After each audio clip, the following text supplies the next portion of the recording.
राम देव भगवान, अल्लाह खुदा, ईश आदि नाम एक ही शक्ति के हैं। वो कैसा है, कहां है, कैसे मिलता है, किसने देखा है?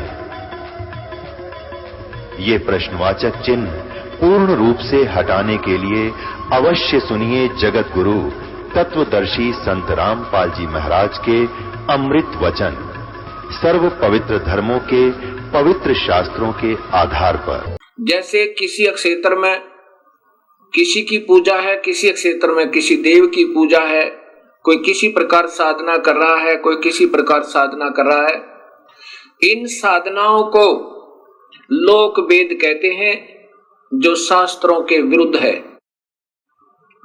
जिसका शास्त्रों में प्रमाण नहीं है, या ज्ञान है तो वेदों में तक ही ज्ञान है, वेदों के आधार पर ज्ञान है।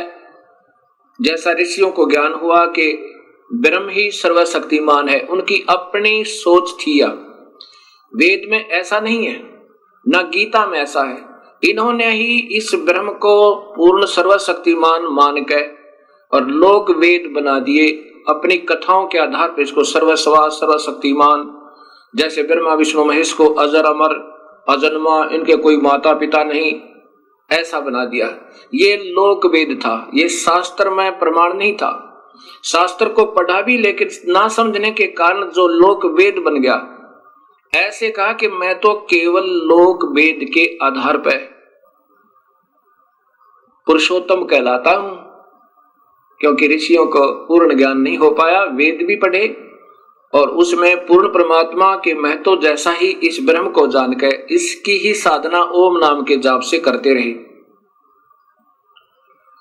तो यह स्पष्ट कह रहा है कि मुझे जो ऐसा, मैं इसलिए प्रभु माना जाता हूं, और जो मुझे ऐसे परमात्मा मान रहा है अपने ही ज्ञान से, वास्तव में उसको ज्ञान सही नहीं है, तो वो मुझे ही हमेशा भजता रहता है। और ये अनमोल शास्त्र मैंने तेरे से बता दिया, रहस्य युक्त। भगवान रहस्य युक्त क्यों कहा? जब ज्ञान है तो स्पष्ट सबके सामने ही आना चाहिए था। रहस्य युक्त क्यों कहा? क्योंकि ये हमेशा हर जीव को गुमराह करने की चेष्टा करता है। अभी इसी गीता जी के अब 19 और 20 श्लोक आपको फिर दिखाता हूं। ये गीता अध्याय नंबर 15 है, श्लोक नंबर 19। इसमें देखिएगा, हे भारत, जो ज्ञानी पुरुष मुझको इस प्रकार पुरुषोत्तम जानता है, जैसा कि 18वें श्लोक में आपने सुना, वह सर्वज्ञ, सब प्रकार से निरंतर, माम माने मुझे ही, ये वासुदेव इन्होंने अपनी तरफ से लिख दिया, सीधा अर्थ है माम माने मुझको ही, भजती माने भजता है। जो सुने सुनाए ज्ञान के आधार पर मुझे प्रभु मान रहा है, वो मुझे ही भजता है, अर्थात पूर्ण परमात्मा को नहीं भजता। अब 20वां श्लोक देखिएगा, ये इस अध्याय का अंतिम श्लोक है। हे निष्पाप अर्जुन, इस प्रकार यह अति रहस्य युक्त गोपनीय शास्त्र मेरे द्वारा कहा गया, इसको तत्व से जानकर ज्ञानवान और कृतार्थ हो जाता है। अब जो सच्चाई मैंने बता दी, ये काल भगवान कह रहा है, इस प्रकार जो सही समझ जाएगा कि मैं परमात्मा नहीं हूं और वास्तव में प्रभु कोई और है, ऐसे जो समझ जाता है ये गुप्त से गुप्त ज्ञान, रहस्य में ज्ञान को, तो वो फिर समझो पूर्ण ज्ञानी हो गया। और फिर वही अपने हिसाब से साधना करता है। अब इसी गीता जी के 15वें अध्याय का प्रथम और द्वितीय श्लोक ये स्पष्ट करता है कि उल्टा लटका हुआ वृक्ष, ये देखिएगा, यही पंचोदश अध्याय चल रहा है, 15वां अध्याय, ये ऊपर देखिएगा, अथ पंचदशो अध्याय, इसमें प्रथम और द्वितीय श्लोक में लिखा है, ऊर्ध्वम मूलम अधः शाखा अश्वत्थम प्राहु अयम छंदासी अस्य प्रणानी यह तम वेद सह वेदवितः। ये उल्टा लटका हुआ, ऊर्ध्व मूलम माने ऊपर को जड़ वाला, अधः माने नीचे को शाखाएं वाला ये मजबूत एक वृक्ष कहा है, संसार रूपी वृक्ष समझो। और छंदासी अस्य प्रणानी अर्थात इसके वेद आदि भी इसी का गुणगान करते हैं। और उस तम माने उस अज्ञान अंधेरे में छुपे हुए उस परमेश्वर के वेद माने ज्ञान को जो सही जान लेता स वेदवित है, वेदवित वह वास्तव में ज्ञानी है। अब ये तो सीधा सा बना है, आगे देखिएगा श्लोक नंबर 2। श्लोक नंबर 2 इसमें लिखा कि इस वृक्ष की तीनों गुण प्रवदा उस वृक्ष की, ये देखो उस संसार वृक्ष की तीनों गुण रूप रजगुण ब्रह्मा, सतगुण विष्णु, तमगुण शिव जी। ये तो वैसे इन्होंने अपने तुक मारा है। तीनों गुण रूपी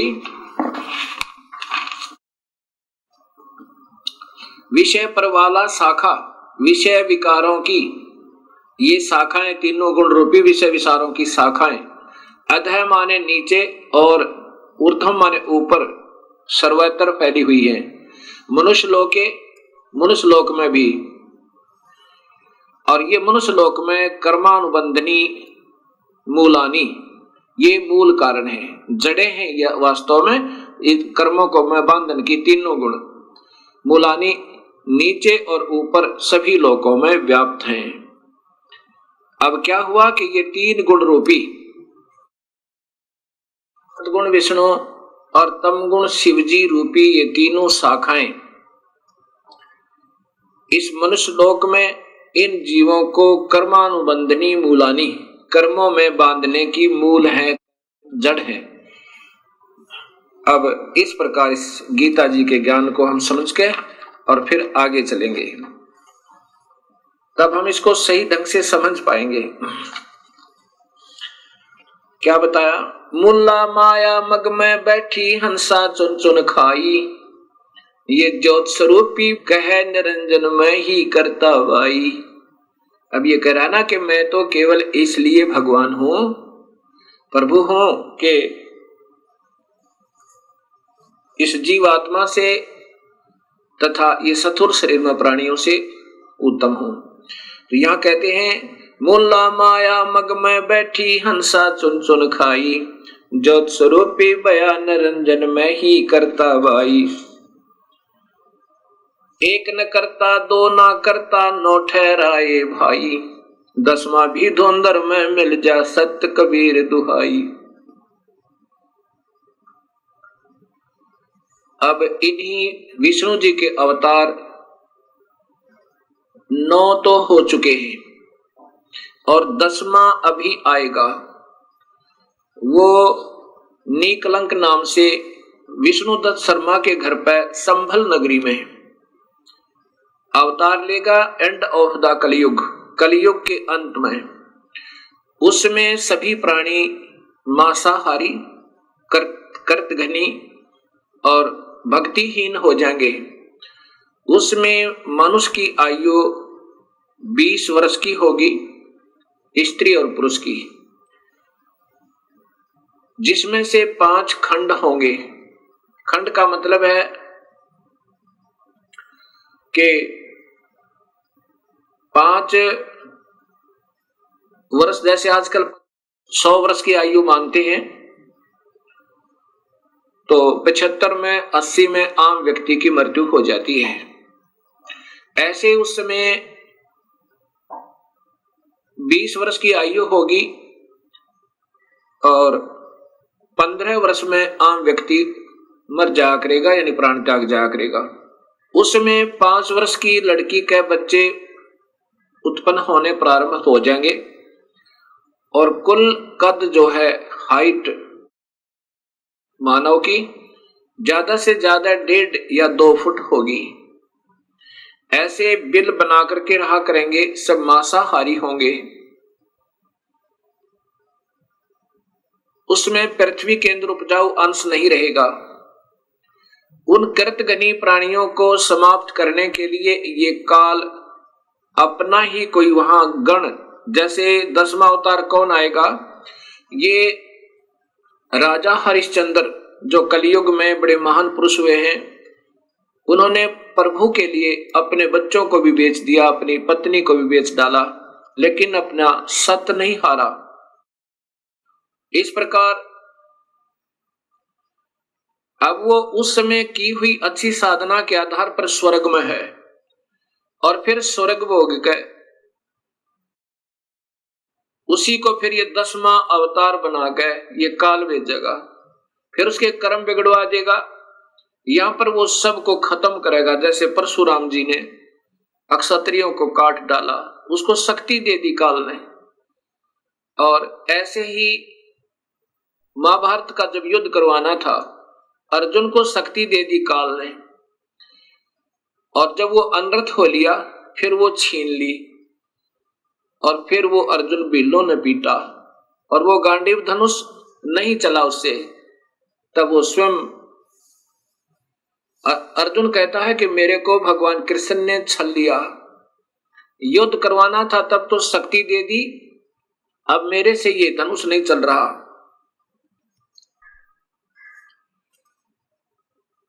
अर्जुन कहता है कि बड़ा छलिया है, लेकिन कबीर साहब कहते हैं कि भगवान कृष्ण छलिया नहीं है, वो नहीं चाहते ऐसा जुल्म करवाना। ये तो सब खेल काल खेल रहा है, और ये ब्रह्मा विष्णु महेश और इन्हीं के अवतार बनाकर वो काल इन सबको नचा रहा है। उसके पास रिमोट कंट्रोल है सबका, ये तो खिलौने हैं उस काल के सामने। वो 1000 भुजा का है वो काल भगवान ब्रह्म, और ये ब्रह्मा विष्णु महेश केवल 4 भुजा के, और ये इनकी मां जो है अष्टंगी शेरा वाली दुर्गा, ये 8 भुजा की। अब ये देखना, एक तो 1000 हॉर्स पावर की मोटर हो, और एक 4 हॉर्स पावर की हो, एक 16 कला के हो, 16 हॉर्स पावर की मोटर हो, और एक 1000 कला की यानी पावर हॉर्स पावर की हो, कितना अंतर होता है। ऐसा ही इन सब के अंदर भिन्नता है।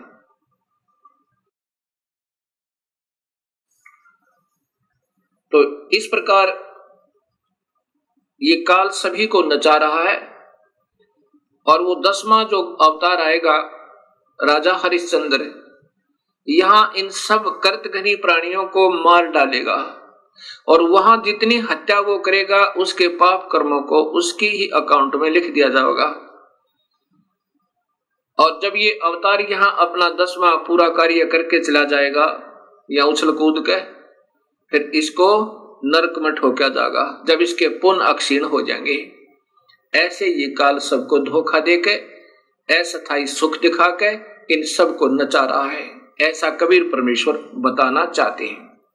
88 दीप मुनीश्वर बंदे मुल्ला डोरी, इस काल की ही माया के अंदर फंसे हुए हैं कौन कौन? 88,000 ऋषि और 33 करोड़ देवता, 9 नाथ 84 सिद्ध, और ये ब्रह्मा विष्णु महेश जैसी पुण्यात्मा भी ये काल की ही डोर के बंधे हुए हैं, इनसे बाहर नहीं है। 88 दीप मुनीश्वर बंदे मुल्ला डोरी, इतना मजम का तलबाना चलियो पुरुष किशोरी। इन इतनों में तो 21 ब्रह्मांड में तो काल ही का तलबाना अर्थात हुक्म चलता है। मुल्ला का तो माथा दागू सत की मोर करूंगा, पुरुष दीप को हंस ले जाऊं दरा न रोकने दूंगा। अब कबीर परमेश्वर कहते हैं कि इस काल की मुल्ला माया अर्थात सब माया को मैं काट दूंगा, और अपने हंस को सतलोक में पुरुष दीप में पूर्ण परमात्मा वाले लोक में ले जाऊंगा, रास्ता नहीं रोकने दूंगा, मैं साथ रहूंगा अपनी पुण्यात्मा के, जो सत भक्ति मेरे पूरे हंस से पूरे संत का नाम लेकर के और वही 3 मंत्रों के जाप से विधिवत साधना अंतिम श्वास तक करता रहेगा। हम तो बंदी छोड़ कहां धर्म राय है चकवे, सतलोक की सकल सुनावा वाणी हमारी अखवे। 14 भवन गवन है मेरा जल थल में सर्वंगी, खालक खलक खलक में खालक अवगत अचल अवंगी। अगर अलील चक्र है मेरा जहां से हम चल आए, 5 पर परवाना मेरा ये बंद छुटावन दाए। इन पांचों के ऊपर मेरा तलवाना, मेरा हुक्म चलता है। ब्रह्मा विष्णु महेश और माया और इस काल के ऊपर, ज्योत निरंजन के ऊपर कबीर परमेश्वर कहते हैं कि मेरा हुक्म चलता है। अगर अलील चक्र है मेरा, जहां से हम चल आए, सतलोक से हम आए हैं, और पांचों पर परवाना मेरा, बंद छुटावण दाए। जहां ओंकार निरंजन नाही, ब्रह्मा विष्णु वेद न जाही। जहां वेदों के आधार पर साधना करने वाले वहां नहीं जा सकते, और ना ही ये ब्रह्मा विष्णु महेश जा सकते। जहां ओंकार निरंजन नाही, ब्रह्मा विष्णु वेद न जाही। जहां करता ने जन भगवाना, काया माया पिंड निपराना। पांच तत्व गुण तीनों गुण नाही, जहां काल द्वीप और नहीं झाई। अमर करूं सतलोक पठाऊं, ताते बंदी छोड़ कहाऊं। बंदी छोड़, बंधन छुटवाने वाला, पाप कर्मों को काटने वाला वो कबीर परमेश्वर कहता है कि अमर करूं, ऐसे लोक में ले जाऊं ये सत सार नाम और सत्य नाम देकर, वहां से फिर तेरा मरण नहीं होगा। अमर करूं और सतलोक पठाऊं, सतलोक ले जाऊं, भेज दूं। इसलिए मैं बंदी छोड़ कहलाता हूं, ताते बंदी छोड़ कहूं। जैसे यजुर्वेद के 5वें अध्याय के 32वें श्लोक में स्पष्ट लिखा है कि वो कबीर परमेश्वर है जो इस काल की बंधन से छुटवाता है, और वो आकार में है। अब कबीर साहब कह रहे हैं कि अमर करूं सतलोक पठाऊं, ताते बंदी छोड़ कहाऊं। बंदी छोड़ का अर्थ होता है बंधन से छुटवाने वाला, काल की कारागार से छुटवाने वाला। अब ऋग्वेद आपको बताएगा कि वो बंदी छोड़ कौन है, ये आपके यजुर्वेद बताएगा। ये यजुर्वेद आपको दिखाते हैं।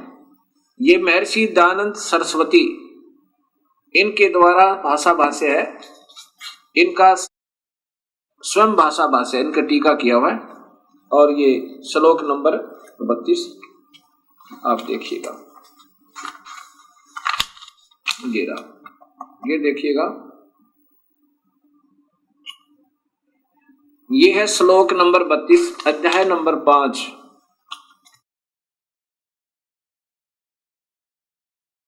पंचमो अध्याय और श्लोक नंबर 32, ये देखिएगा। ये है उसी गसी कबीर अंगारी असी। बंबारी, बंबारी, बंबारी माने बंधनों का शत्रु। अवसरोसी दो वसवान सुधन्यो रसी मार जालिए। सम्राट असी कृषाणु पृष्ठो असी पवमानो नभोसी। प्रतका मृष्टासी हव सूदन है रत धामा असी सवर ज्योति। अब इन्हीं के द्वारा, महर्षि जी के द्वारा ही इनके शब्दों में सुनिए पहले तो। हे जगदीश्वर, जिस कारण आप उशिक माने कांतिमान, असी माने है, अंगहारी माने खोटे चलन वाले जीवों के शत्रु। अंग का अर्थ होता वास्तव में पाप, अंगहारी का अर्थ होता पाप, अरि माने शत्रु। अंग माने पाप, अरि माने शत्रु। पाप क्या शत्रु, पाप काटने वाले, ये सीधा अर्थ है। अंगारी माने पाप कर्मों को काटने वाले। कबीर, ये कबीर है। ये कबीर को यहां कबीर ही लिखना था। कबीर असी माने है, वो पाप काटने वाला कबीर है। आगे देखिए, फिर स्वयं स्वीकार करते हैं बंबारी, बंधनों का शत्रु, बंधनों के शत्रु, वह तारादि तंतुओं के विस्तार करने वाले। ये तो इन्होंने अपना बना दिया सीधा बंबार। बंभर माने भंवरे की तरह विषय वासनाओं के बंधन में बंधे हुए काल के जाल में।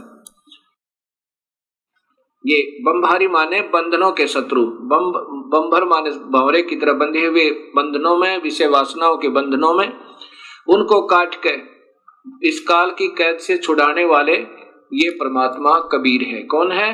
वो कबीर है। और वो कहाँ रहता है? ये देखो, वो रत धामा, ये स्वयं कहते हैं वो सत धाम युक्त, असी माने है, वो सतलोक में रहता है। अब यहां फिर ऊपर देखना, ये मूल संस्कृत सीधा अर्थ लिखा है कि उसी गसी कबीर, ये स्पष्ट कबीर शब्द है। कबीर अंगारी असी, पाप काटने वाले कबीर हैं। और बम्भारी, बम्बारी माने बंधन, बंदी छोड़, बंधनों के शत्रु कहो या बंधन छुड़वाने वाले बंदी छोड़ कहो, हम उनको बंदी छोड़ कहते हैं।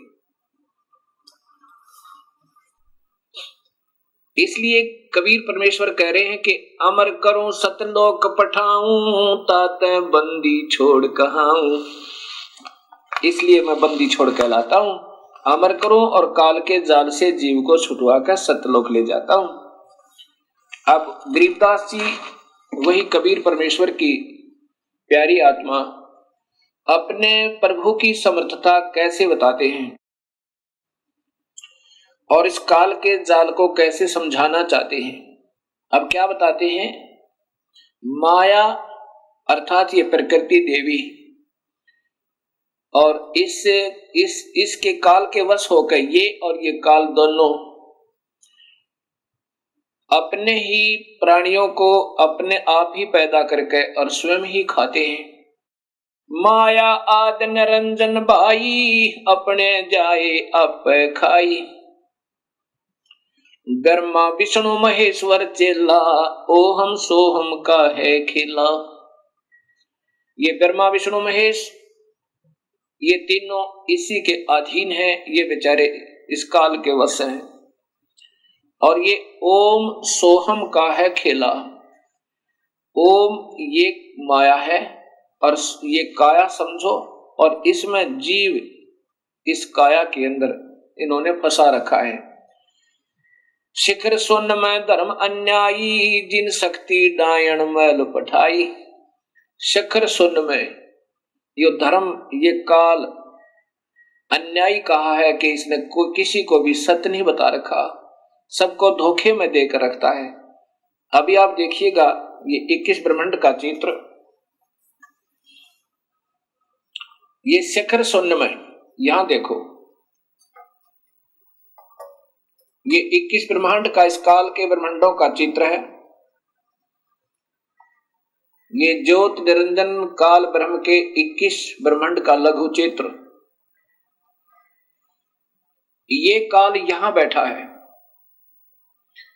ये एक महाब्रह्मांड में, इसने 4 महाब्रह्मांड बना रखे हैं काल ने, और इसमें 5 ब्रह्मांड का एक ग्रुप बना रखा है, एक समूह बना रखा है। इनमें सभी प्राणियों को नचा रहा है, और स्वयं ये 21वें ब्रह्मांड में, स्वयं शिखर में, सबसे ऊपर चोटी में ये काल निरंजन अपने निज लोक में रहता है। और यहाँ पर ये तपस्विला है, ये सब्जियों को फूल कर खाता है। ये नकली लोक बना रखे है इसने, सतलोक की नकल करके। और यहाँ पर वो 12 दूतों को रखता है, जहां पर अपने नकली दूत बनाकर, संत बनाकर भेजता है, जो सब शास्त्र विरुद्ध साधना बताते रहते हैं। शिखर सोन में धर्म अन्यायी, युग काल अन्यायी, जिन शक्ति डायण मैल पठाई। यहाँ पर अपनी शक्ति से, इस देवी से सभी ब्रह्मांडों में स्वयं ही एक एक ब्रह्मलोक बनाकर और वहां सबको नचा रहा है, और ब्रह्मा विष्णु महेश की उत्पत्ति करता रहता है। शिखर सोन में धर्म अन्यायी, जिन शक्ति डायण मैल पठाई। लाख गिरा से नित उठ दूती, माया आद तकत की कुती। इस काल भगवान को कबीर परमात्मा बहुत बुरे शब्दों से लताड़ रहा है कि ये नीचात्मा इन सबको धोखा देकर ले आया यहाँ पे, झूठे लालच में। अभी इनको सब झूठे लालच में ही लगा रहा है। 1.25 लाख घड़िए नित भांडे, हंसा उत्पत्ति पर ले डंडे।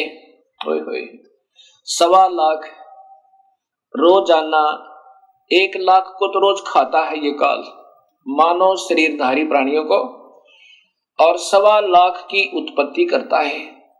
लाख गिरा सैन्यत उठ दूती, माया आद तकत की कुती। यानी वहां से इसने गंदा कर्म किया, कुत्तों जैसा व्यवहार किया इस लड़की के साथ, इसलिए काल को वहां से निकाल दिया। और फिर कहा कि ये 1,00,000 जीवों का रोजाहार करता है ये काल भगवान, जिसको ये नादान आत्मा सभी पूज रही हैं। और इसी के 3 पुत्र हैं, ब्रह्मा विष्णु महेश। 1,25,000 घड़िए नत भांडे, हंसा उत्पत्ति पर ले डंडे। 1,25,000 प्रतिदिन जीवों की उत्पत्ति करता है और 1,00,000 का आहार कर लेता है। ये भक्त आत्मा हंस आत्माओं को जन्म और मरण के दंड से दंडित करता रहता है। ये तीनों चेला बटपारी, सरजे पुरुषा सरजी नारी। खोखापुर में जीव भुलाए, शोपन बिष्ट बकुंठ बनाए। इस खोखापुर में इस काल का लोक दिखा तो ये सतलोक जैसा है, यानी उसकी नकल कर रखी है। और ये सब ऊपर से कवर, खोखा माने कवर, वो तो ठीक लगता है सही ओरिजिनल माल जैसा, लेकिन अंदर माल डुप्लीकेट है। कीड़ी कुंजर और अवतारा, हरहट डोर बंधे कई बारा। ये अरहट का कुआ लोई, यागल बंजा है सब कोई। ये अरहट माने रहट का, एक रहट होता है एक कुएं के अंदर वेल, और उसमें एक चैन लगा करके एक पुली पर एक सर्कुलर लोहे का एक घेरा होता है, और उसके ऊपर बाल्टियां बकेट्स वो जड़ दी जाती उस चैन के ऊपर, और फिर उसको बैल से चलाया करते थे कोल्हू की तरह। और फिर वो नीचे से बाल्टियां भरकर आती थी, ऊपर खाली हो जाती थी, फिर नीचे से भरकर आती थी, ऊपर खाली हो जाती थी। ऐसे ही ये भक्त आत्मा नीचे अपने पुण्य और पाप इकट्ठे करते हैं, ऊपर स्वर्ग के अंदर जाकर के उनको स्वर्ग और नरक में उन दोनों को खाली करके फिर 84,00,000 जोनियों के कष्ट को फिर उठाते रहते हैं। कीड़ी कुंजर और अवतारा, हरहट डोर बंधे कई बारा। कीड़ी यानी चींटी से लेकर और हाथी तक, और ये अवतार भी ऐसे ही काल के जन्म मरण रूपी रहट से बंधे हुए हैं। अरब अलील इंद्र हैं भाई, हरहट डोर बंधे सब आई। शेष महेश गणेश्वर ताही, हरहट डोर बंधे सब आही। ये शेष महेश, ये गणेश्वर, ये भी सब जन्म मरण के अंदर ही हैं, ब्रह्मा विष्णु महेश भी। शुक्रादिक ब्रह्मादिक देवा, हरहट डोर बंधे सब खेवा। शुक्रादिक ये शुक्राचार्य जैसे महापुरुष भी, और ब्रह्मादिक ब्रह्मा विष्णु महेश आदि, ये भी इस जन्म मरण की रहट की डोरी में सब बंधे हुए हैं। कोटिक करता फिरता देखा, हरहट डोर कहूं सुन लेखा। ये चतुर्भुजी भगवान कहाँ में, हरहट डोर बंधे सब आवे। ये चतुर्भुजी भगवान कहाँ में, ये 4 भुजा के भगवान ब्रह्मा विष्णु महेश कहलाते हैं। ये भी इस जन्म मरण के चक्कर रूपी रहट की डोरी से बंधे हुए हैं। ये है खोखापुर का कुआ, इसमें पड़ा सो निश्चय मुआ। ये वो बहुत ही निम्न सत्र का स्थान है, इसमें जो भी हो गया, पैदा हो गया, वो मरेगा, और मर गया उसका जन्म अवश्य होगा। ये सृष्टि रचना कबीर परमात्मा ने स्वयं सुनाई और साथ में। अब काल का प्रमाण आप स्वयं देखिए गीता जी के अंदर। ये ब्रह्म काल छरपुरुष स्वयं अपने आप को कहता है कि मैं काल हूं। श्रीमद् भगवत गीता, गीता प्रेस गोरखपुर से प्रकाशित है, वही पुस्तक है ये। इसमें अध्याय नंबर 11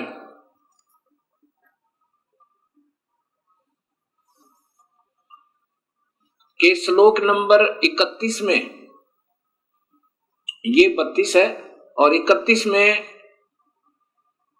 अर्जुन पूछ रहा है कि मुझे हे भगवान, हे उग्र रूप वाले, जब इन्होंने विराट रूप दिखाया, 1000 भुजा का, 1000 आंखें आदि आदि, तो अर्जुन पूछ रहा है कि मुझे बतलाइए आप उग्र रूप वाले कौन हैं? हे देवों में श्रेष्ठ, आपको नमस्कार हो, प्रसन्न होइए। आधम, आधम का अर्थ होता है यम माने आदि माने पुराना, यम माने काल। हे वास्तव में काल रूप, इन्होंने आदि पुरुष लिखा। भवंत, आपको विशेष रूप से जानना चाहता हूं, क्योंकि आपकी प्रवृत्ति को नहीं जानता। अब देखो, अर्जुन पूछ रहा कि आप कौन है, तो स्वयं ये ब्रह्म कहता है। श्री भगवान वाच, नीचे देखिए, अर्जुन के पूछने पर श्री भगवान बोले, हे अर्जुन मैं, ये देखिएगा ये 32वां श्लोक है, लोकों का नाश करने वाला बढ़ा हुआ काल हूं।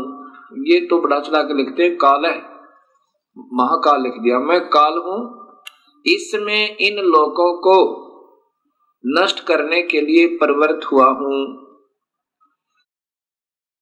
ये जो प्रतिपक्ष की सेना में स्थित योद्धा लोग हैं, ये तेरे मारे बिना भी, ये देखिएगा कि जितने वे सब तेरे मारे बिना भी नहीं रहेंगे, इन सब का नाश हो जाएगा। अब यहां फिर देखिएगा, ये कहते हैं कि मैं अब प्रवृत्त हुआ हूं। प्रवृत्त हुआ हूं मतलब मैं प्रकट हुआ हूं, ये स्वयं कहते हैं। फिर देखना, लोकों का विनाश करने वाला, लोकों को विनाश करने वाला बढ़ा हुआ काल हूं, स्वयं स्वीकृति दे रहे हैं कि मैं काल हूं, इसमें इन लोकों को नष्ट करने के लिए प्रवृत्त हुआ हूं। अर्थात प्रवृत्त हुआ हूं क्यों कहा, क्योंकि भगवान श्री कृष्ण नहीं थे, अपनी सिद्धि से काल श्री कृष्ण जी के शरीर में प्रवेश कर गया, और जो प्रतिपक्ष की सेना में स्थित योद्धा लोग हैं, ये तेरे मारे बिना भी मैं मर जाएंगे, मैं इनको खत्म कर दूंगा। अब आप देखिएगा, ये विष्णु महापुराण, इसमें स्वयं स्वीकृति दी है कि विष्णु का अर्थात ये काल ही महाविष्णु, महाब्रह्मा, महाशिव रूप में ये डबल रोल करता है, स्वयं ही रोल करता है। गीता प्रेस गोरखपुर से प्रकाशित श्री विष्णु महापुराण, श्री विष्णु पुराण, इसके अंदर देखिए, ये संस्कृत भी साथ है, यहां से देखिएगा, हे द्विज, परब्रह्म का प्रथम रूप पुरुष है, यानी ये दिक् काल जो है ये ब्रह्म है। परब्रह्म तो ये वैसे तुक्के मारा अपने हिसाब से अनजानपने में। ब्रह्म का प्रथम रूप तो पुरुष है, अव्यक्त और व्यक्त, ये इनकी अपनी सोच है। व्यक्त, अव्यक्त और व्यक्त। अव्यक्त माने ये प्रगट आकार में नहीं आता, और व्यक्त व्यक्तिगत रूप यानी प्रगट होकर ये ब्रह्मलोक में रहता है, चतुर्भुज रूप में, महाब्रह्मा महाविष्णु रूप में, उसके अन्य रूप हैं। अव्यक्त माने निराकार, व्यक्त आकार। अव्यक्त ये किसी के सामने नहीं आता अपने वास्तविक काल रूप में, ये वहां 21वें ब्रह्मांड में आकार में ही रहता है, और यहाँ व्यक्त महाब्रह्मा महाविष्णु महाशिव रूप में ब्रह्मलोक में व्यक्त रूप में आकार रूप में रहता है, उसके अन्य रूप हैं। तथा काल उसका परम रूप है। असली रूप काल है, किसका? उस काल का, ज्योत स्वरूपी निरंजन का। अब यहां देखिएगा कि भगवान विष्णु जो व्यक्त अव्यक्त पुरुष काल रूप से स्थित होते हैं, अब जैसे ब्रह्मलोक के अंदर ये महाब्रह्मा महाविष्णु शिव रूप में ये व्यक्त रूप में है, अव्यक्त ये गुप्त रूप में कृष्ण में प्रवेश कर गया, पुरुष और काल रूप से स्थित है। एक तो भगवान जैसा दिखे और वास्तव में ये काल है। और यहां देखिए, द्विज, काल रूप भगवान अनादि है, इनका अनंत नहीं है, इसलिए संसार की उत्पत्ति, स्थिति और प्रलय भी कभी नहीं रुकते। अब यहां देखिए, पुरुष के प्रकृति से पृथक स्थित हो जाने पर ये काल देवी को छोड़कर और 21वें ब्रह्मांड में चला गया। हो जाने पर विष्णु भगवान का काल रूप परिवर्त होता है। स्पष्ट लिखा है ये महाविष्णु से प्रारंभ होती है विष्णु पुराण, और फिर त्रिलोकीय विष्णु की महिमाओं से समाप्त होती है। अब यहाँ वो विष्णु भगवान का वो जिसको परब्रह्म लिखा वहां पर वो गलती से ये अपनी सोच से अब लिखा है कि प्रकृति से अलग हो जाने पर पुरुष के यानी काल भगवान के प्रकृति से पृथक हो जाने पर विष्णु भगवान का काल रूप परिवर्त होता है, यानी वो वास्तव में वहां काल रूप में रहता है 21वें ब्रह्मांड में।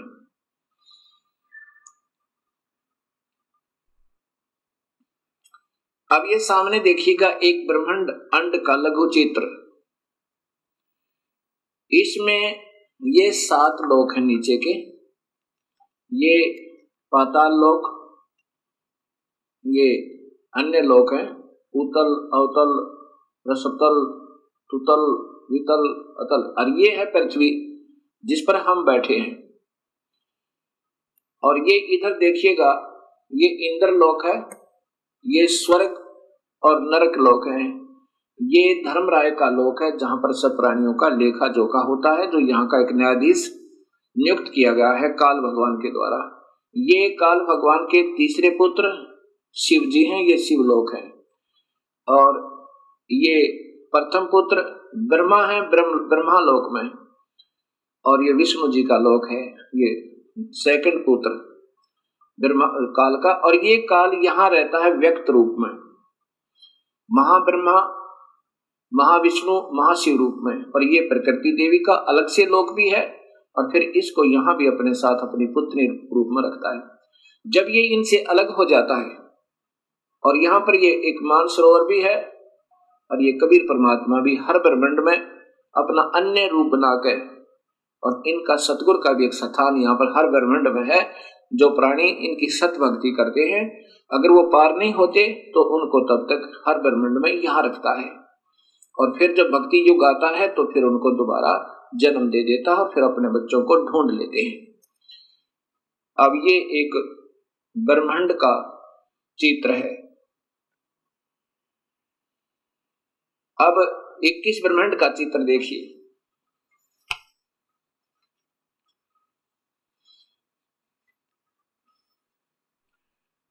अब यहां ये देखिए पूरा का पूरा। अब क्या कहा विष्णु पुराण में कि जब ये प्रकृति से भिन्न हो जाता है, हर ब्रह्मांड में अपने उत्पत्ति करके, ये एक ब्रह्मांड है, ये 5 महाब्रह्मांड का ग्रुप है, 5 ब्रह्मांड का, और एक महाब्रह्मांड बनाया हुआ इस काल ने। इस एक एक ब्रह्मांड में अपनी पत्नी के साथ रहकर एक एक ब्रह्मा एक विष्णु एक शिव की उत्पत्ति करके एक ब्रह्मांड की शुरुआत कर देता है। फिर इनसे भी अलग हो जाता है, फिर इनके साथ नहीं रहता, वो काल यहाँ रहता है। देखो कितना स्पष्ट किया है कि वो फिर काल रूप हो जाता है इस 21वें ब्रह्मांड में। तो यहाँ गरीबदास जी कहते हैं शिखर सुन मधुरम अन्यायी जिन शक्ति डायन मैल बैठाई। इसको छोड़ के प्रकृति से ये दबाव से काम लेता, जबरदस्ती बाई फोर्स। ऐसे ही सभी तीनों पुत्रों को रजगुण सतगुण तमगुण बनवा दिया। अब ये बेचारे क्या करें, जैसे मिर्च बन गई तो मिर्च का स्वभाव तो रहेगा ही, उसका क्या दोष बेचारी का। अब यहां देखिएगा कि आपको ऋग्वेद दिखाऊंगा, उसमें लिखा कि इस काल ने इन सभी 21 ब्रह्मांडों को ऐसे गोल आकार वृत्ताकार में सबको घेर कर, और उससे भी बाहर बैठा है, इनसे भी बाहर बैठा है, यहां बैठा है अतितिष्ठन्त, इनसे भी बाहर है, वृत्ताकार में गोलाकार में रोक के। अब ऋग्वेद दिखाता हूं सृष्टि रचना में।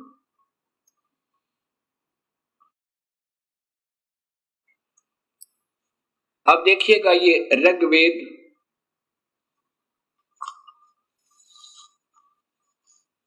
ये महर्षि दानंद सरस्वती द्वारा भाषा भाष्य है। इन्होंने भी सत्य को छुपाते छुपाते भी नहीं छुपा पाए, क्योंकि इनको स्वयं ज्ञान नहीं था कि परमात्मा वास्तव है कौन।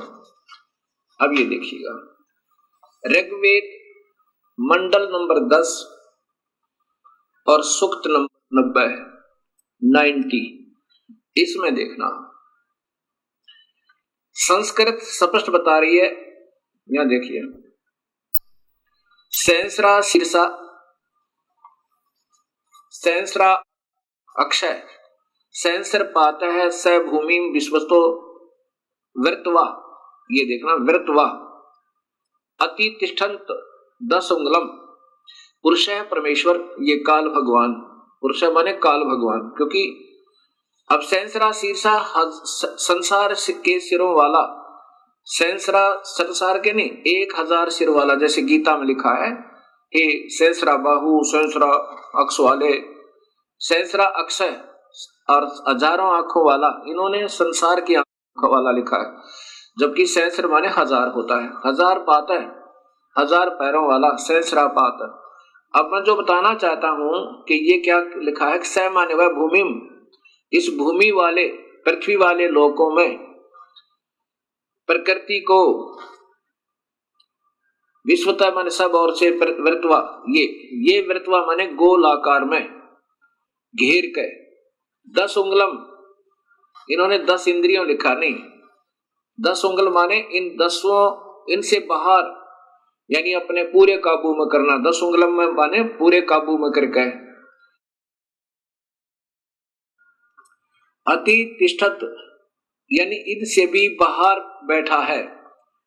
अब ये संस्कृत दिखाई आपको, अब ये दास बताएगा वास्तव में इनका क्या सरलार्थ बनता है। और फिर आगे इन्होंने किया है, इन्होंने की भाषा में सुनिए पहले। अब दूसरा श्लोक, जो उत्पन्न हो चुका है और जो भविष्य में उत्पन्न होगा, होने वाला है, और जो वर्तमान में है वह सब पुरुष ही है, और अमृता मोक्ष का स्वामी है, जो प्रकृति से बढ़ता है उसका भी स्वामी है। अब देखो ये परब्रह्म की महिमा है, वो ब्रह्म की महिमा थी। अब आगे देखिएगा, इन्होंने गोलमोल कर दिया। आगे देखो, एतावान इतनी ही इस पुरुष की जगत आदि विभूति है। स्पष्ट लिखा है कि एतावान इतनी ही इस पुरुष की महिमा अर्थात जगत आदि विभूति है, और पुरुष वह परमेश्वर तो यानी इस भगवान 1000 भुजा वाले थे तो वह परमेश्वर तो स्वयं लिख रहे हैं इससे भी बड़ा है। देखो महर्षि दानंद स्वयं 2 भगवान तो आप ही स्वीकार कर रहे हैं कि वो वास्तव में परमात्मा, पहले तो 1000 भुजा वाला भगवान, अब कहते हैं ये तो इतनी ही महिमा है उस भगवान की तो, लेकिन वो परमात्मा वह परमेश्वर अर्थात दूसरा कोई भगवान है वो इससे भी बड़ा है। हे मालिक, 2 भगवान स्वयं स्वीकार करते हैं और स्वयं कहते हैं भगवान है ही नहीं, निराकार है, एक ही प्रभु है, विश्व समस्त भूत जात इसका एक पैर है, एक पैर है, पाद है, इसके 3 पाद, ज्ञान प्रकाश दिदिनी दिवी है, ये अमृतम अविनाशी है। अब ये ऋग्वेद मंडल नंबर 10 और सूक्त नंबर 90 स्वयं महर्षि दयानंद सरस्वती जी द्वारा भाषा भाष्य अर्थात इसका सरलार्थ है, और ये स्वयं ही प्रथम श्लोक में स्वीकार करते हैं कि परमेश्वर संसार के सिर वाला, सहस्रा शीर्षा 1000 सिर वाला, 1000 भुजा वाला, 1000 आंखों वाला, ये काल भगवान है।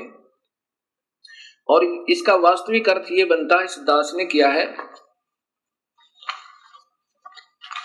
कि पुरुष विराट रूप काल भगवान अर्थात क्षर पुरुष, 1 सहस्रा शीर्षा 1000 सिर वाला, 1000 आंखों वाला, 1000 पैरों वाला, वह काल भूमि मन पृथ्वी वाले 21 ब्रह्मांडों को विश्वस्ता माने सब औरतें, विश्वस्ता माने सब और से जबरदस्ती घेर के, विश्वस्ता 10 उंगलम माने बिल्कुल पूर्ण काबू करना, यानी 10 उंगलों के बीच में रख लेना, उसको पकड़ लेना, जकड़ लेना, 10 उंगलम का अर्थ ये है, पूर्ण रूप से घेर के, वर्तवा यानी गोल आकार में घेर के, अत्यतिष्ठत इससे भी बाहर उस काल लोक में ठहरा हुआ है। ये आपको अभी मैंने दिखाया। ऋग्वेद मंडल नंबर 10 और सूक्त नंबर 90 में प्रथम श्लोक में क्या लिखा है कि वो 1000 भुजा वाला भगवान काल विराट रूप, ये इन सबको वृत्ताकार में घेर के, ये गोल आकार में घेर के, यानी 10 उंगलों में कति काबू करके, 10 उंगलों माने बिल्कुल काबू करके, और उससे अति तिष्ठन्त, उससे भी बाहर, ये देखो यहाँ पर काल लोक में रहता है। और यही शिव पुराण, विष्णु पुराण बता रहा है कि प्रकृति से न्यारा होकर वो अपने वास्तविक काल रूप में जाकर के अलग से स्थित हो जाता है। ये वो काल का निजलोक और ये काल का जाल है। और यही आपने महर्षि जी के द्वारा उलझ पुलझ करते हुए भी नहीं छुपा पाए। अब यहां आप देख रहे हैं ऋग्वेद के अंदर भी पूर्ण परमात्मा और साथ में ब्रह्म, परब्रह्म और पूर्ण ब्रह्म की सबतः महिमा वर्णित है और जो यथार्थ है।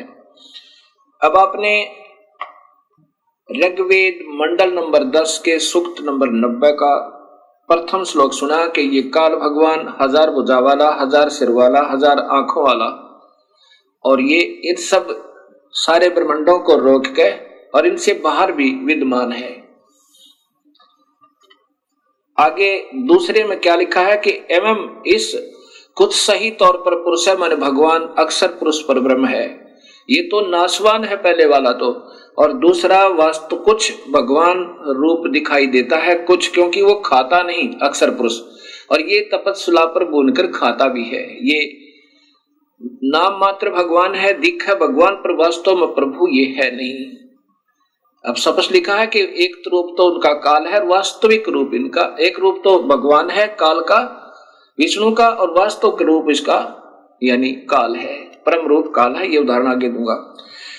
अब इसमें लिखा है कि दूसरे श्लोक में ऋग्वेद मंडल नंबर 10 और सूक्त नंबर 90 का श्लोक नंबर 2, एवं पुरुष है च इदम, एवं पुरुष माने कुछ सही तौर पर भगवान अक्षर पुरुष पर ब्रह्म है, और च और इदम माने यह, यत माने जो, भूतम माने उत्पन्न हुआ है, यत जो भविष्य में उत्पन्न होगा, सर्वम सब, यत माने प्रयत्न से, मेहनत के द्वारा, अनेन माने अन से, अतिरोहति विकसित होता है। जैसे इस क्षर पुरुष के यानी ब्रह्म के लोक में और अक्षर पुरुष परब्रह्म के लोक में जितने भी प्राणी हैं वो सब मेहनत करके, टुकड़े भरकर मेहनत करके अपना अन्न से ही इनका प्रफुल्लित शरीर होता है। लेकिन सतलोक में अन्न नहीं, अन्न से नहीं, वो अमृत आहार है वहां का, विकसित होते हैं। ये अक्षर पुरुष भी उतः माने संदेह युक्त, उतः है अमृत से मोक्ष, अमृत से ईशान। ये अक्षर पुरुष भी यानी ये परब्रह्म भी संदेह युक्त अमोक्ष देने का वाला स्वामी है। देखो स्पष्ट लिखा है, उत संदेह युक्त अमृत से यानी अमृतत्व का ईशान मन स्वामी है। ये भी संदेह युक्त है यानी पूर्ण मुक्त नहीं कर सकता। इसमें भी गए हुए प्राणी पूर्ण मुक्त नहीं, उनका भी जन्म मरण है। लेकिन इनसे ज्यादा स्थायी होने से ये कुछ अक्षर पुरुष कहलाता है, कुछ अविनाशी कहलाता है। बिल्कुल स्पष्ट लिखा है कि ये भी सही मोक्ष नहीं दे पाता, ये भी संदेह युक्त है, इसका भी अधूरा मोक्ष है। लेकिन इस काल वाले तत्व बहुत ही अच्छा है, ये खाता नहीं प्राणियों को। अब तीसरे श्लोक में जैसा स्वयं महर्षि जी स्वीकार करते हैं कि इस भगवान की तो इतनी ही महिमा है और जो भी प्रकृति आदि से उत्पन्न हुआ है उससे भी बड़ा भगवान और है, वो पूर्ण परमेश्वर और है। ऐसा ही इसमें लिखा है, अस्य माने इस अक्षर पुरुष की तो एतावान माने इतनी ही महिमा प्रभुता है। कितना स्पष्ट ज्ञान दिया है। प्रथम श्लोक में इस क्षर पुरुष ज्योत स्वरूपी निरंजन काल का वर्णन है कि ये इन सब प्राणियों को रोक के 21 ब्रह्मांड में स्वयं बाहर भी रहता है। इसकी 1000 भुजा, 1000 आंखें, 1000 हाथ आदि आदि है। और दूसरे नंबर का भगवान एवं पुरुष है, यानी कुछ सही तौर पर भगवान है, क्योंकि वो खाता भी नहीं और इससे ज्यादा मोक्ष वहां पर मुक्त है प्राणी, बहुत समय तक शरीर रहता है, लेकिन वो भी संदेह युक्त मुक्ति का दाता है। पर ब्रह्म भी यानी पूर्ण मुक्त नहीं होते। और जितने भी इन दोनों लोकों में, इस परब्रह्म के 7 संख ब्रह्मंडों में और काल के 21 ब्रह्मंडों में जितने भी प्राणी हैं, ये मेहनत से ही टुकड़ा करके खाते हैं, चाहे देवता हैं और चाहे यहाँ पर अन्य प्राणी हैं। अब लेकिन सतलोक में ऐसा नहीं है। आगे लिखा तीसरे श्लोक में, अस्य माने इस अक्षर पुरुष की तो एतावान इतनी ही महिमा माने प्रभुता है। ये क्षर पुरुष अक्षर पुरुष तो इतना ही भगवान है। तथा पुरुष है माने पूर्ण परमेश्वर तो अतः माने इससे भी जयावान माने बड़ा है। होय होय, इस अक्षर पुरुष से भी ज्यादा शक्तिशाली है। और ये यजुर्वेद में स्वयं महर्षि जी भी स्वीकार करते हैं ऋग्वेद में कि वो परमात्मा तो इनसे बड़ा है, इनसे भी बड़ा है। विश्व माने समस्त, भूतानी माने अक्षर पुरुष तथा क्षर पुरुष के इन लोकों में तथा सतलोक में जितने भी प्राणी हैं, वह इस अस्य माने इस पूर्ण परमात्मा नि अक्षर पुरुष का पाद माने एक पैर समझो। अस्य माने इस परमेश्वर के, त्रि माने 3, दिवी माने लोक जैसे सतलोक, अलखलोक, अगमलोक, वो अमृतम अविनाशी पाद दूसरा है। ओए होए, अब क्या बताया है कि ये जितने भी सतलोक और इस लोक में जितने भी प्राणी हैं, ऊपर के लोकों में और परब्रह्म और ब्रह्म के लोकों में जितने प्राणी हैं जीव आत्मा, ये तो इसका एक पैर समझो। और ऊपर के तीनों लोकों में जितने प्राणी हैं, दिव्यलोक कौन कौन से, सतलोक, अलखलोक और अगमलोक, अनामी लोक में जीव स्थिति न्यारी नहीं है। इसलिए उन तीनों लोकों में और जितने भी प्राणी और तीनों लोक, ये उनका अविनाशी पैर है, अर्थात उस परमात्मा की सतिथि बता रहे हैं उदाहरणार्थ। आगे फिर चौथे श्लोक में लिखा है कि पुरुष माने यह अविनाशी परमात्मा, ऊर्ध्व माने ऊपर, त्रि माने 3 लोक जैसे सतलोक, अलखलोक और अगमलोक, पाद माने पैर ऊपर के हिस्से में, उदयन उदयत विराजमान है। अस्य माने इस परमेश्वर की पूर्ण ब्रह्म तथा पाद एक पैर एक हिस्सा जगत रूप पुनः फिर यह माने यहाँ अभवत प्रकट होता है और फिर यहाँ पर वो प्रकट भी होता है, जैसे कबीर रूप में आगे, कभी सत्सुकृत रूप में आगे, कभी किसी प्रकार। तथा माने इसलिए स माने वह अविनाशी पूर्ण परमात्मा असने होय होय, ऐसन जो खाता नहीं और जो सने जो खाता है। ये क्षर पुरुष तो 1 लाख जीवों को रोज खाता है, अक्षर पुरुष खाता नहीं। इसमें लिखा है सनेन असनेन, खाने वाले और न खाने वाले, अर्थात काल और परब्रह्म से अभी माने ऊपर, विश्वम माने सर्वत्र, उससे ऊपर भी और सर्वत्र विक्रमात व्यापक है। कितना स्पष्ट कर दिया कि ये परमात्मा पूर्ण ब्रह्म अविनाशी परमात्मा ऊपर के तीनों लोकों में भी है। और फिर ये खाने वाले और न खाने वाले, काल तो खाता है पर ब्रह्म नहीं खाता। ये क्षर पुरुष तो 1 लाख जीवों का आहार करता है, इसको सांप लगा हुआ है, इसको रोग लग गया, और अक्षर पुरुष नहीं खाता। इसलिए लिखा कि खाने वाले और न खाने वाले इन में भी व्यापक है और इनसे ऊपर भी न्यारा भी वो व्यापक है, ऊपर भी है और इन सब पर भी कंट्रोल है। जैसे प्रधानमंत्री राज्य में भी व्यापक, एक प्रांत में भी व्यापक है और अपने भी सब सारे देश में भी व्यापक है। और केवल मुख्यमंत्री अपने ही प्रांत में व्यापक है और मंत्री अपने विभाग में, केवल एक प्रांतीय मंत्री अपने केवल विभाग में व्यापक है, ऐसा समझो। पुरुषेण माने काल भगवान ने अपने जालसाजी से हविषा माने गर्म करके खाने के लिए मक्खन पदार्थ रूप में, देवा माने भक्त आत्माओं को अयज्ञ अयगम अविधि पूर्वक धार्मिक रूपी यज्ञ के द्वारा, अयगम यानी जो धार्मिक यज्ञ माने धार्मिक कर्म, अयज्ञ जो धार्मिक कर्म ना हो।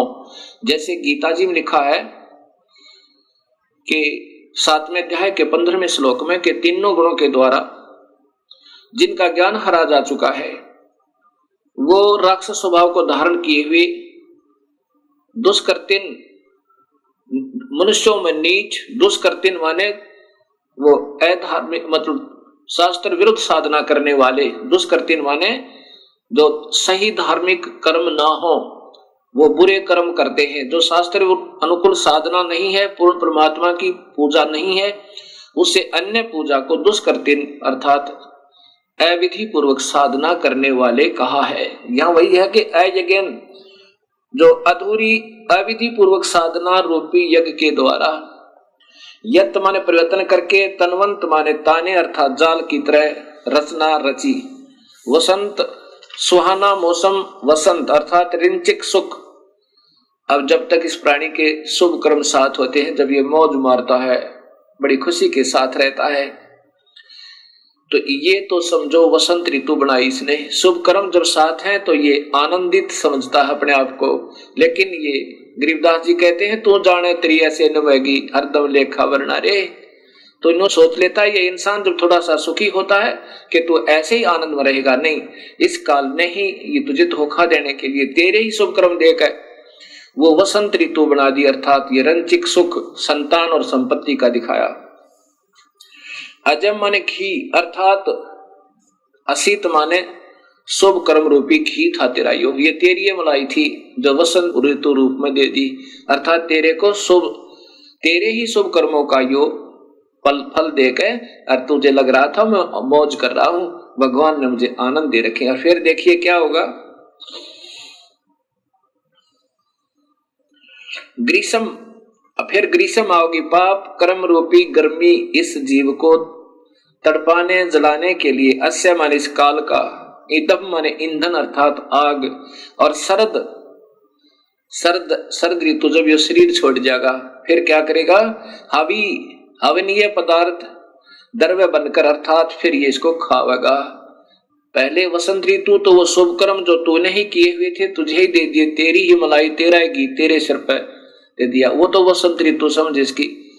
और फिर ग्रीष्म ऋतु वो आवेगी जब तेरे पाप कर्म होंगे, किसी की टांग कट जाएगी, किसी की आंख फूट जाएगी, किसी का बेटा मर जाएगा, किसी की बेटी मरेगी। ये ग्रीष्म ऋतु यानी तेरे को जलाने के लिए, तड़फाने के लिए इस काल ने जाल बना रखा। और फिर शरद ऋतु जब तू मर जाएगा, ये शरीर शांत हो जाएगा, और फिर तुझे खावेगा वहां हवी, यानी तो फिर एक खाने योग्य पदार्थ बनाओ निकाल लेगा तेरे मत तपस्या के ऊपर। ये छठा श्लोक सुना है आपको। अब सातवां सुनो, अग्रतः माने बाद में, पहले अविधिवत साधनाएं करवाई, जैसे वेदों में ओम नाम का जाप लिखा है और महिमा पूर्ण परमात्मा की, ऐसे गीता में ओम नाम का जाप और यज्ञ हवन आदि लिखे हैं और महिमा पूर्ण परमात्मा की। अब इन नादान आत्माओं ने ओम नाम को पूर्ण परमात्मा का मंत्र जानकर और दिन रात मेहनत की, तपस्याएं की, लेकिन उसे प्रभु नहीं मिला। क्योंकि गीता जी के 11वें अध्याय के 47-48 श्लोक में और 53-54 में स्पष्ट है कि अर्जुन किसी भी वेद वर्णित विधि से, यज्ञ से, हवन से, तप से, जप से मैं नहीं प्राप्त हो सकता, प्रभु तो प्राप्त हुआ नहीं। फिर उन्होंने अपने अनुभव के, उन विद्वान पुरुषों ने अपने अपने जितने जिनका ध्यान में जो उपलब्धियां हुई, अपने अपने अनुभव के शास्त्र बनाने शुरू कर दिए, और जिसके कारण ये भक्ति का पतन हो गया। ये ऋग्वेद बता रहा, ऐसे वेद पढ़ाने चाहिए थे अपने को। अगर तब माने बाद में, तब मानो सज्ञान अंधकार की, यज्ञम माने पूजा के आधार पर, पुरुषम माने काल भगवान को, तेन माने उन, देवा माने भक्त आत्माओं, जय तथा साध्य माने सिद्धों ने, ऋष्य है माने ऋषियों ने, बहरसी माने वेदों के बाहर अर्थात भिन्न भिन्न, जातम माने स्वयं उत्पन्न कर दिए। वेदों से बाहर, बहिर्ष माने उस बाहर के, वेदों से न्यारे, जातम माने स्वयं उत्पन्न कर दिया, अर्थात वह शास्त्र बना लिए। ये माने जो प्रोक्शन माने मन माने मंत्रों के उच्चारण से, जैसे चारों वेदों में थे एक एक थोड़ा थोड़ा मंत्र निकाल के और एक ब्रह्म ये गायत्री मंत्र बना दिया। ये चारों वेदों में से दो दो अक्षर तीन तीन अक्षर ले रखे हैं। ये स्वयं प्रोक्शन माने मन माने मंत्रों के उच्चारण से अयजंत अविधि पूर्वक साधनाएं शुरू कर दी। ओए होए